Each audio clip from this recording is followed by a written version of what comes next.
Sahara. 6 years ago, something was broken in my engine. While he was repairing the engine, a little boy appears out of nowhere and simply asks him to draw a ship. It was the little prince, and he was from another planet.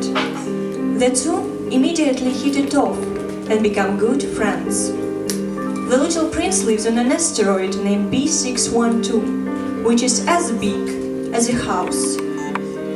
When you tell adults that you have made a new friend, they never ask you any questions about essential matters. They never tell you, what does his voice sound like? What games does he love best? Does he collect butterflies? Instead, they wonder, how old is he? How many brothers has he? How much does he weigh? How much money does his father make? Only from these figures do they think they have learned anything about him. Just so, you might tell them, the proof that the little prince existed is that he was charming, that he loved, and that he was looking for a ship. On his planet, there are 3 tiny volcanoes, and most important on his planet is a flower whom he loves. This flower is ill-tempered and vain, and her all-round bad behavior drives the prince away. But on the day of his departure, she admits she loves him, and she regrets that she never expressed it before. The prince visits several tiny planets, and finally, he makes his way to Earth. It happened that after walking for a long time through sand and rocks and snow, the little prince at last came upon a road. Good morning, He said. He was standing before a garden, all abloom with roses. Good morning. The little prince gazed at them. They all looked like his flower. Who are you? He demanded, We are roses. and he was overcome with sadness. His flower had told him that she was the only one of her kind in all the universe. And here were 5,000 of them, all alike, in one single garden. I thought that I was rich, with a flower that was unique in all the world, and all I had was a common rose. A common rose and 3 volcanoes that come up to my knees, and one of them perhaps extend forever. That doesn't make me a very great prince. And he lay down in the grass and cried. It was then that the fox appeared. Good morning. Said the fox. Good morning. I am right here. Who are you? I am a fox. Come and play with me. I'm so unhappy.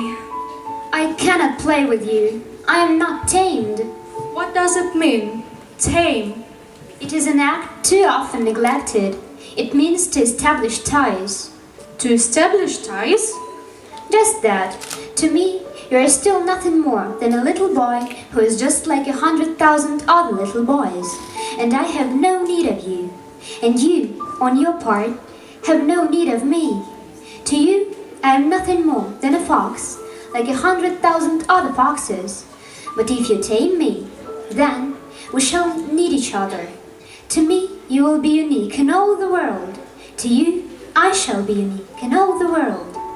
I'm beginning to understand. There is a flower. I think that she has tamed me. Please, tame me. I want to very much, but I have not much time. I have friends to discover and a great many things to understand. One only understands the things that one tames. Men have no more time to understand anything. They buy things already made at the shops, but there is no shop anywhere where one can buy friendship, and so men have no friends anymore. If you want a friend, tame me. What must I do to tame you? You must be very patient. First, you will sit down at a little distance from me, like that, in the grass. I shall look at you out of the corner of my eye, and you will say nothing. Words are the source of misunderstandings, but you will sit a little closer to me every day. The next day, the little prince came back. It It would have been better to come back at the same hour. If, for example, you come at 4 o'clock in the afternoon, then at 3 o'clock, I shall begin to be happy. And when the hour of his departure drew near, I shall cry.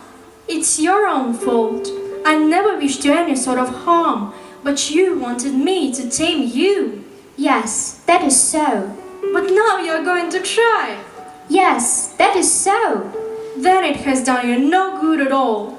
It has done me good. Go and look again at the roses. You will understand now that yours is unique in all the world. Then come back to say goodbye to me, and I will make you a present of a secret. the little prince went away to look again at the roses. You are beautiful, but you're empty. One could not die for you. To be sure, an ordinary passerby would think that my rose looked just like you, the rose that belongs to me.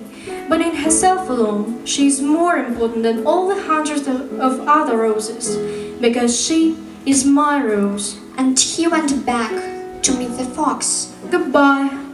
Goodbye. And now here is my secret, a very simple secret.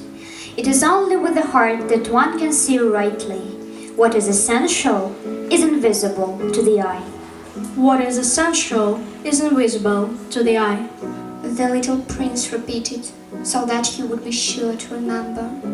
Men have forgotten this truth, but you must not forget it. You become responsible forever for what you have tamed. You are responsible for your rose. I am responsible for my rose. The little prince wants to return home to his tiny planet and his beloved flower. The fox's lessons help the prince realize that he loves his flower and that she is unique and special because of the relationship they share. And at night, you will look up at the stars. Where I live, everything is so small that I cannot show you where my star is to be found. It is better like that. My star will just be one of the stars for you, and so you will love to watch all the stars in the heavens. They will all be your friends. And besides, I'm going to make you a present. Oh, little prince, dear little prince, I love to hear this laughter.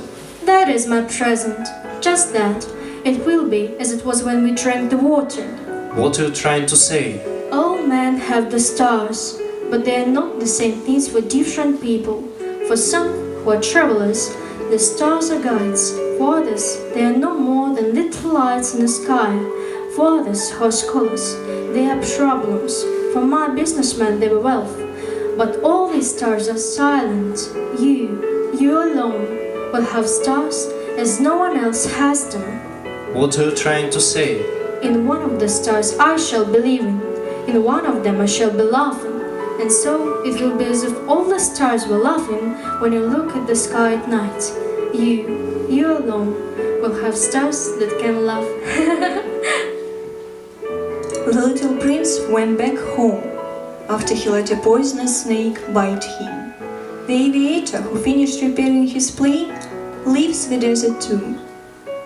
He is still hoping and awaiting for the return of the little prince, and he asks us to let him know if we ever meet the little prince somewhere in the universe.